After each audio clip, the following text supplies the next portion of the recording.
An ICU nurse, a federal operation, and a city in shock. What if everything you thought you knew about law enforcement and public safety was suddenly turned on its head?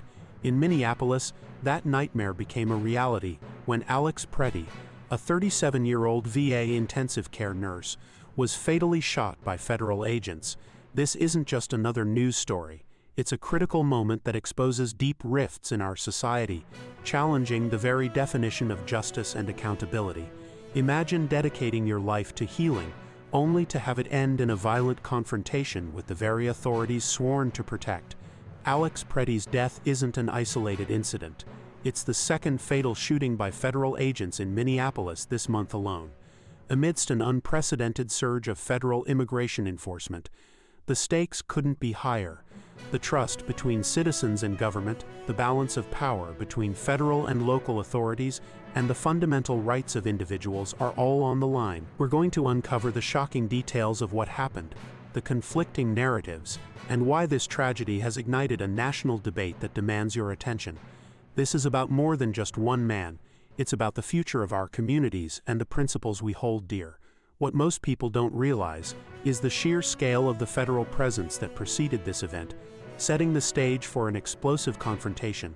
The question isn't just what happened, but why it happened, and what it means for every American citizen. You know, people often ask how this channel puts out content like this so consistently.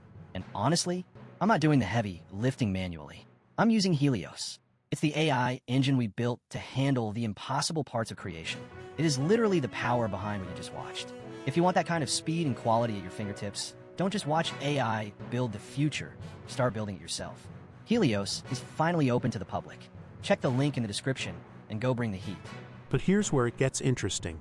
The federal operation, dubbed Operation Metro Surge, deployed thousands of Department of Homeland Security agents to the Twin Cities, ostensibly to combat fraud and enforce immigration laws.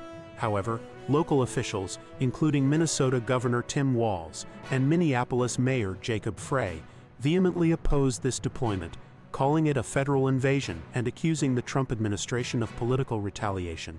They argued that this militarized presence was creating chaos and fear, not safety. The tension was palpable, with daily protests erupting across the city. What most people don't realize is that this surge followed another fatal shooting on January 7th, where an ICE agent killed Renee Good, a 37-year-old woman, in her vehicle. This earlier incident had already fueled widespread outrage and protests, with Alex Pretti himself participating in demonstrations against ICE actions.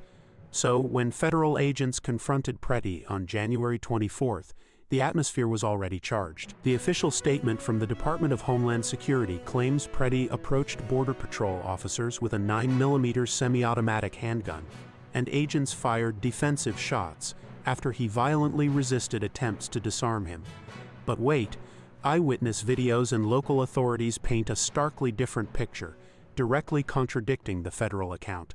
This is the part that blew my mind. How can two versions of the same event be so dramatically different? Eyewitness videos, which have been widely circulated and analyzed, appear to show Alex Pretti holding a phone, not a gun, in his hand just moments before he was shot. Reports indicate he was filming the federal agents and attempting to help another civilian who was being pepper sprayed. Accounts suggest agents then pepper sprayed Pretti, tackled him to the ground, and multiple agents surrounded him.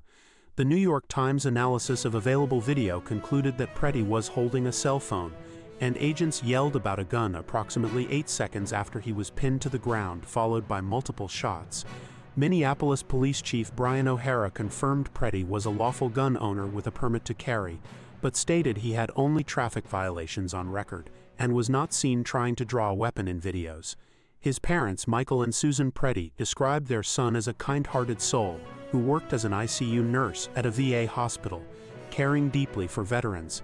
They condemned what they called sickening lies about their son, insisting he was holding a phone, not a gun. This is a crucial detail, as it directly challenges the federal justification for the use of lethal force.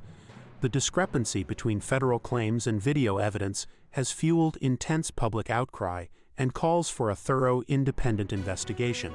What does it mean when the official narrative clashes so dramatically with what the public can see with their own eyes? The fallout from Alex Pretti's death has been swift and severe, escalating the already tense standoff between federal and local authorities. Governor Walz called the federal account nonsense after reviewing videos, stating, "What I see with my eyes and what you're going to see with your eyes makes that pretty hard to believe." He, along with Mayor Frey, demanded the removal of federal agents, accusing the Trump administration of fabricating stories and escalating unrest. In response, Attorney General Pam Bondi sent a letter to Governor Walz, urging him to support federal law enforcement and immigration policy and demanding access to Minnesota's voter rolls, linking it directly to the immigration raids. This move was seen by many as a political attack on Minnesota's sovereignty. DHS Secretary Kristi Noem also weighed in, accusing Walz and Frey of encouraging criminal obstruction. Meanwhile, figures like Alexandria Ocasio-Cortez and Stephen Miller have become central to the national debate on immigration enforcement, with AOC criticizing Trump's policies and Miller defending federal agents' actions and claiming immunity. The state of Minnesota, joined by Minneapolis and St. Paul, even filed a lawsuit against DHS and ICE, alleging the surge violates the Constitution and targets Minnesota for political retaliation. This isn't just a legal battle, it's a clash of ideologies with profound implications for federalism and civil liberties across the nation. The question now becomes, who holds the ultimate authority when federal and local interests collide so violently? So what does this all mean? The tragic death of Alex Pretti has become a flashpoint in a much larger national conversation about federal power, immigration enforcement, and the rights of citizens.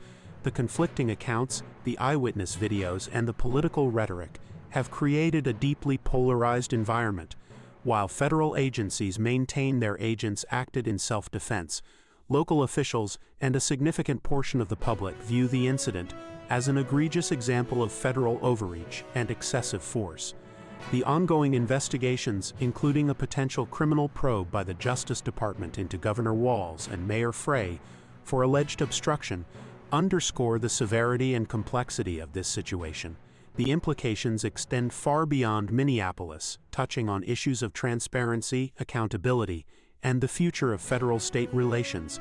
This event serves as a stark reminder of the critical importance of independent oversight and the power of citizen journalism in challenging official narratives. The story of Alex Pretti is a powerful testament to the human cost of political and ideological battles. It forces us to confront uncomfortable questions about who we are as a society and what kind of country we want to live in.